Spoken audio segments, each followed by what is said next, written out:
Hello, it's Madeline, and I'm back with another walkthrough showing you how I achieved this look and how you can achieve something similar. I have a goal of 100 subscribers, so if you would please subscribe to my channel so you can be alerted to new content that I upload.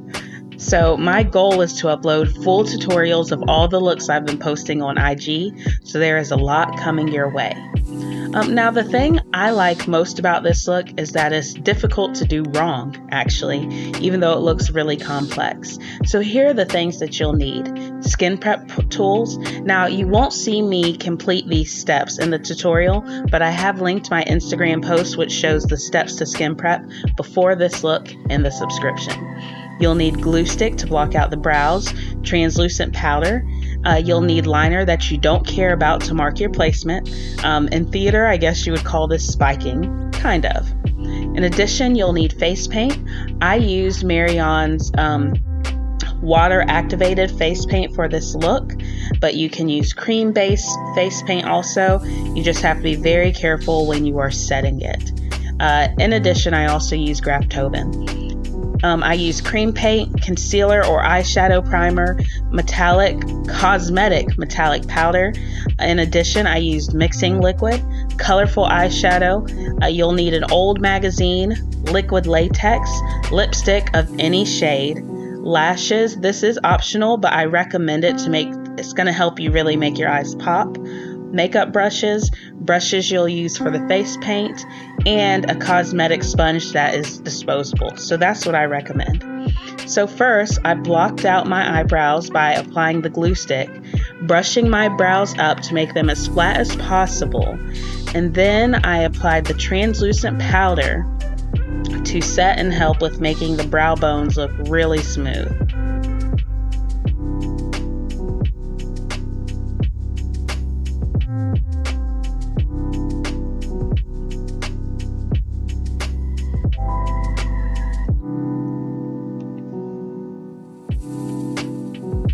Next, I etched with the liner that you don't care about out where I wanted the different paints to go on my face. So the only rhyme or reason I had for parting this look down the middle-ish is because I knew that I wanted half of my face to be mostly grayscale. Beyond that, I was just creative. I originally did this look for a contest on IG. So my inspiration was from the works of Tristan Eaton, in particular his Audrey of Mulberry, which is located in Little Italy, New York City, at Broome and Mulberry. I hope I'm saying that right.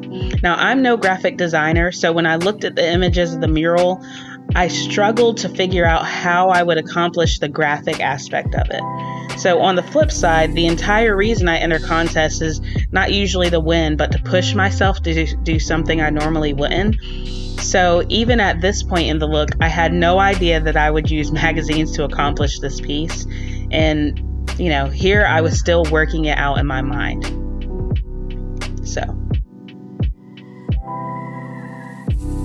Next, I started to paint gray on the grayscale side using my water-activated face and body paints, and I started with gray as the base layer. Side note, it did not matter to me if I covered up the lines that I etched out because I knew I was going to redo them with paint at the end. So here I began adding more lines because my thought was to define the jawline and then continue to do grayscale there. And I knew that I wanted it to be very structured right there. So that's why I decided to add the lines.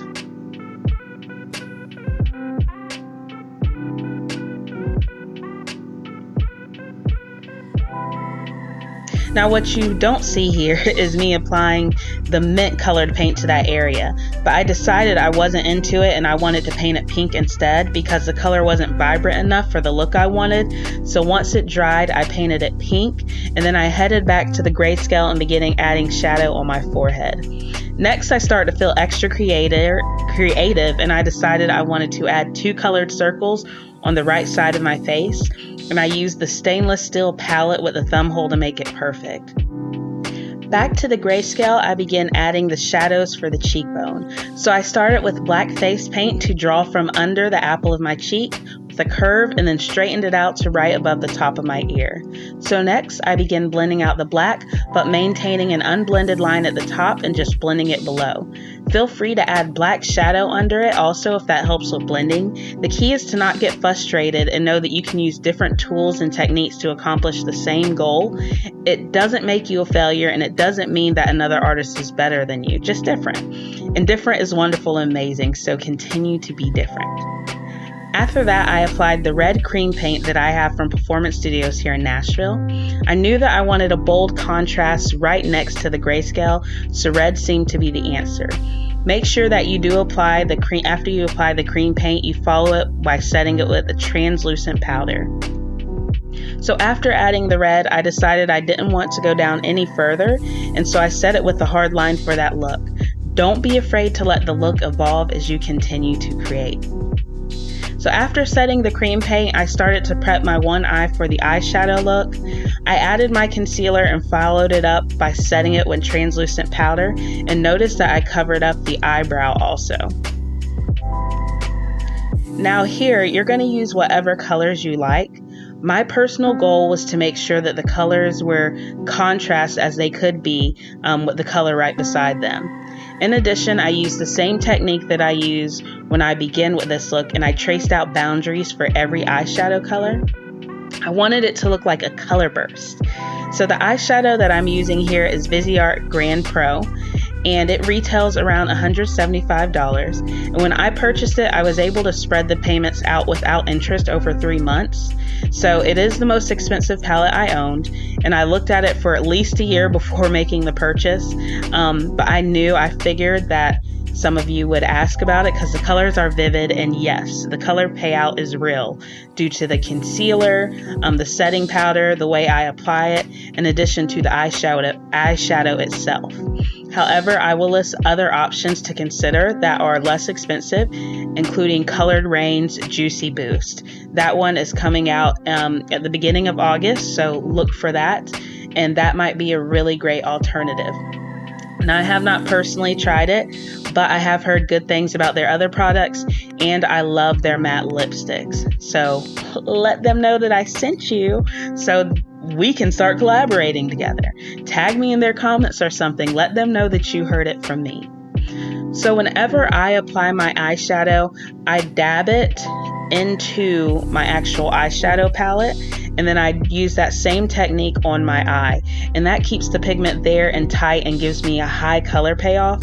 And so that's another way that I am able to make sure that the color that's in the palette looks the same way on my face. You know, that looks just as bright, because I have purchased palettes that were $60, which I consider that expensive too, even though this one was $175. But I have purchased palettes for $60 and been so disappointed because it looks so pretty in the palette, and then when I apply it, it's like translucent. Especially when it comes to yellows or neon colors, it kind of breaks down. But I love this palette, but definitely for me, in the life that I'm living, it is something that I was able to budget for by the way that I was able to purchase it.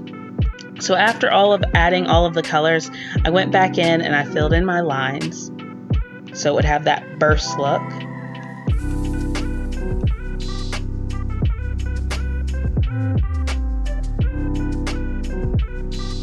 And then I headed back to the grayscale. I added white paint and white eyeshadow to highlight my forehead and my cheek. I switched between the two because sometimes the powder is a little easier for me to blend.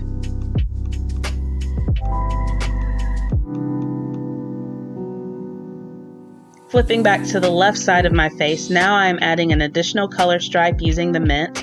I did have to paint this one twice. This was the first time I'd ever used this brand of paint by Graf Tobin, so it was a little different than what I'm used to.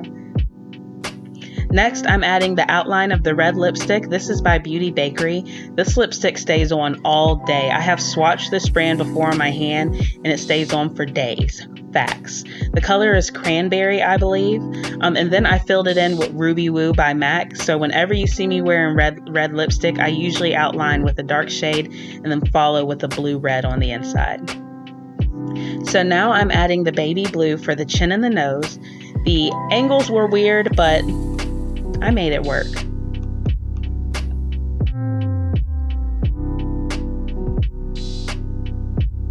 Okay, so this next step is going to escalate quickly because it's not on camera. So off camera, I will add the yellow cream base paint. Technically it's called Cream Liner, and it's Performance Studios in-house brand. And I followed once again with translucent powder to set, which is what you will see next. You will not see the yellow cream liner applied.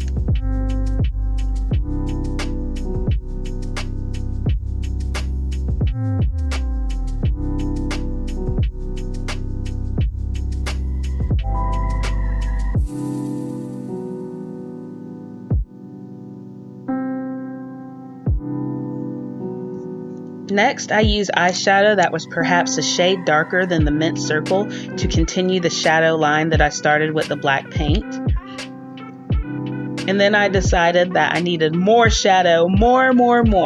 I will definitely have to link you all to my black and white grayscale vampiress. Like, that was the look I was going for. She was so chic. That's the look I was going for on my grayscale. Next steps, I mixed the metallic gold cosmetic powder with the mixing liquid and then applied it across my left brow. It's supposed to be a little messy, but I knew I wanted the edges to be sharp and clear. I was thinking like Scotch tape. That was the look I was going for with the brush strokes.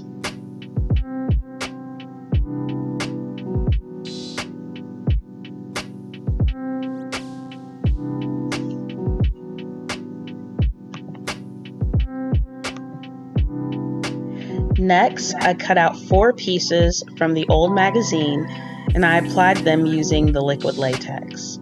So first step, I tested it by laying it where I believed I wanted it on my face. And once I liked the placement, I used the paintbrush. Mind you, this paintbrush later went in the trash. So make sure to use something that you're okay with throwing away. Possibly even use a cosmetic sponge.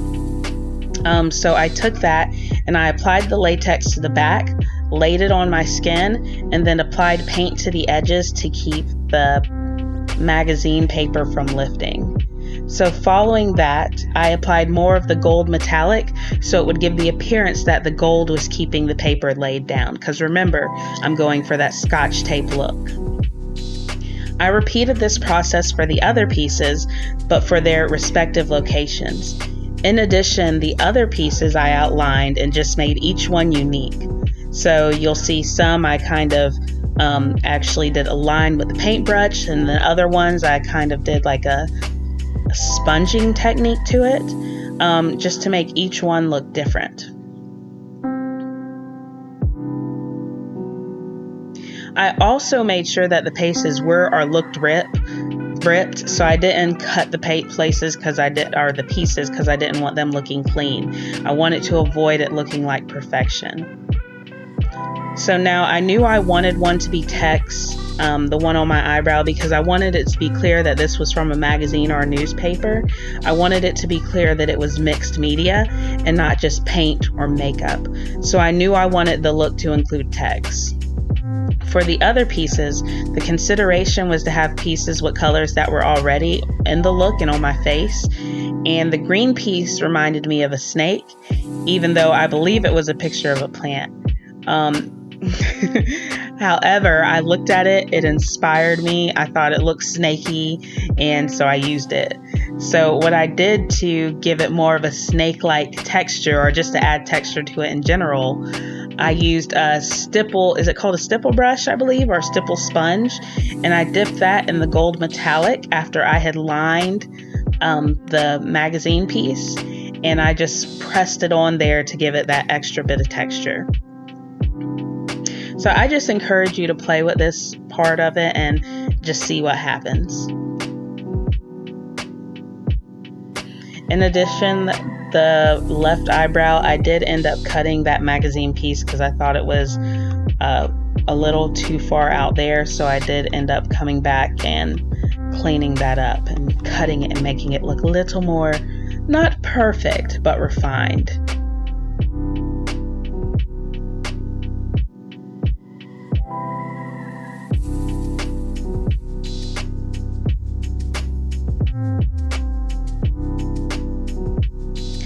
Next, I lined the lips with black paint.